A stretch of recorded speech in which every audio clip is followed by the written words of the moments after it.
कासगंज सदर विधानसभा पर कांग्रेस की ओर से कुलदीप पांडे प्रत्याशी बतौर चुनाव लड़ रहे हैं। कुलदीप का परिचय मैं आपसे करा दूं। कुलदीप पिछले 10 साल से लगातार कासगंज में सक्रिय हैं। कभी वो किसानों की आवाज़ उठाते हैं। अगर उन्हें किसान आंदोलन में अपनी महती भूमिका साबित करनी होती है तो वो भारतीय किसान यूनियन स्वराज के नाम से अपना संगठन खड़ा कर लेते हैं।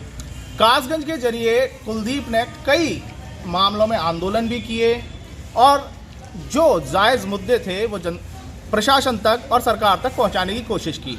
आज मैं आपका तारुफ कराता हूं कुलदीप पांडे से, जो सदर 100 विधानसभा जिसका इतिहास रहा है कि जो सदर जीतेगा वो लखनऊ पर राज करेगा। ये कहीं ना कहीं एक दस्तूर है कासगंज का। तो सबसे पहले मैं तारुफ कराता हूं कुलदीप पांडे से। कुलदीप, कांग्रेस ने आपको प्रत्याशी बनाया है, क्या मिल रहा है क्षेत्र में जब पहुंच रहे हैं, क्या आउटपुट आ रहा है? पहले तो मैं आपके दर्शकों को और आपको बहुत बहुत धन्यवाद देना चाहता हूँ। देखिए, कांग्रेस पार्टी द्वारा मुझे प्रत्याशी बनाया गया है और यहाँ जनता भाजपा के भी कार्यकाल को देख चुकी, सपा के कार्यकाल को देख चुकी, बसपा के कार्यकाल को भी देख चुकी है। तो आज जनता ने पूरी तरीके से मन बना लिया है, यहाँ परिवर्तन होना है।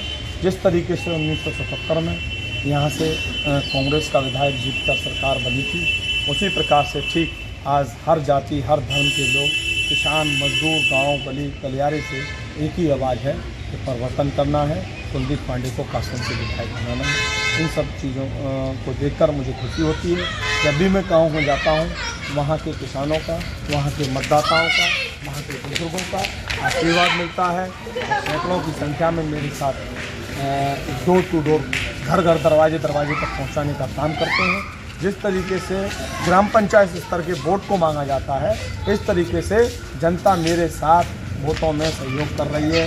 मुझे मतदान में जिताने के लिए जीत की ओर ले जा रही है। मैं अपनी जीत के प्रति पूर्ण रूप से आश्वस्त हूँ कि मैं अब जीतूँगा और जिताने में यहाँ की जनता की और यहाँ के वर्ग की, व्यापारियों की, छात्रों की, नौजवानों की, महिलाओं की एक बड़ी हिस्सेदारी मिलने वाली है। हाँ कुलदीप, यहाँ पे अगर देखा जाए तो लोधी बाहुल्य सीट है और निर्णायक भूमिका में जो वैश्य और ब्राह्मण और मुस्लिम 3 वर्ग निर्णायक भूमिका में रहते हैं।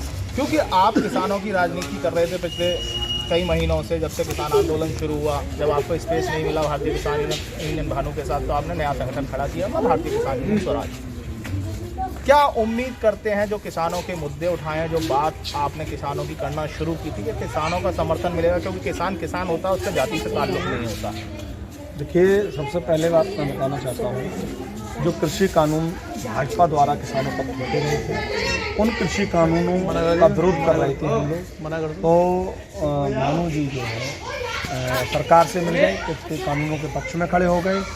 हमने जनता के मन को भापा, किसानों की भावनाओं को जाना, क्योंकि वो एक जन आंदोलन था और हमने अपने नए संगठन का गठन किया।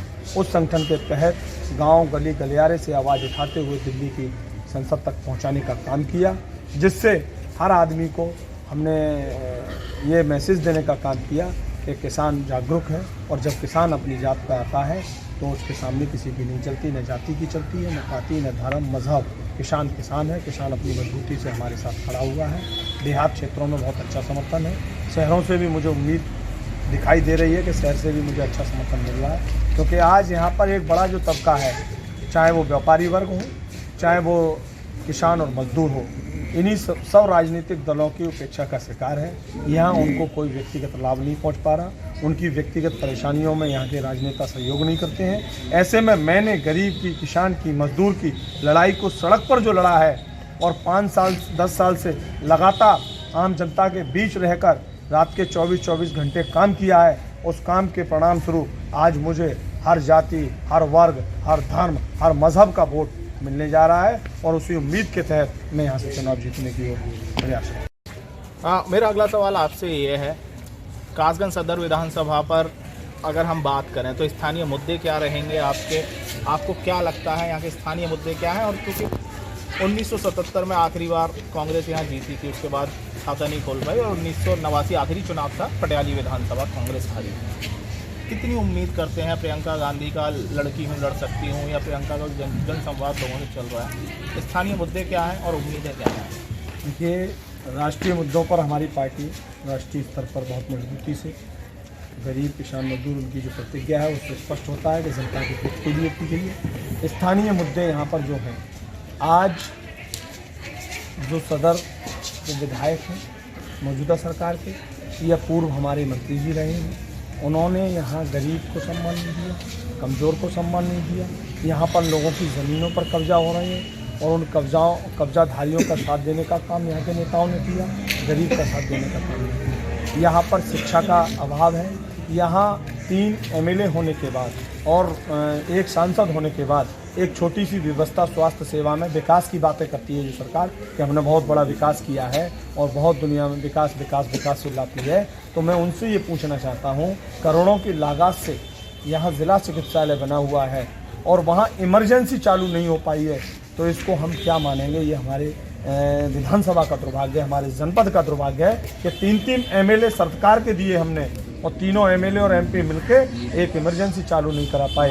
यहाँ स्वास्थ्य सेवाओं में स्टाफ की कमी है, 84 पद खाली है, 3 डॉक्टरों के सहारे हॉस्पिटल चल रहा है और वो भी सरकार की जो नीति है उसको नहीं लागू हो रही है। यहाँ पर किसानों और मजदूरों के साथ दुर्व्यवहार होता है। सरकारी दफ्तरों में, सरकारी ऑफिसों में, थानों में, चौकी में न्याय कहीं नहीं मिल रहा है। इसलिए यहाँ की जनता इन सब चीज़ों से त्रस्त है। शिक्षा के क्षेत्र में यहाँ कोई बढ़िया से स्कूल नहीं है और स्वास्थ्य सेवाओं के मामले में मैंने एक छोटी सी बात बताई कि यहाँ इमरजेंसी तक चालू नहीं है, तो बहुत बड़ी बात। तो हॉस्पिटल बनाना तो बहुत बड़ी चीज़ें हैं।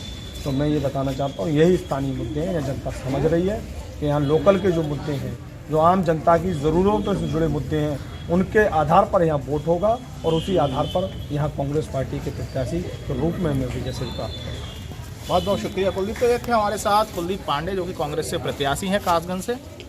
Ranjit Gupta, APC news Kasganj.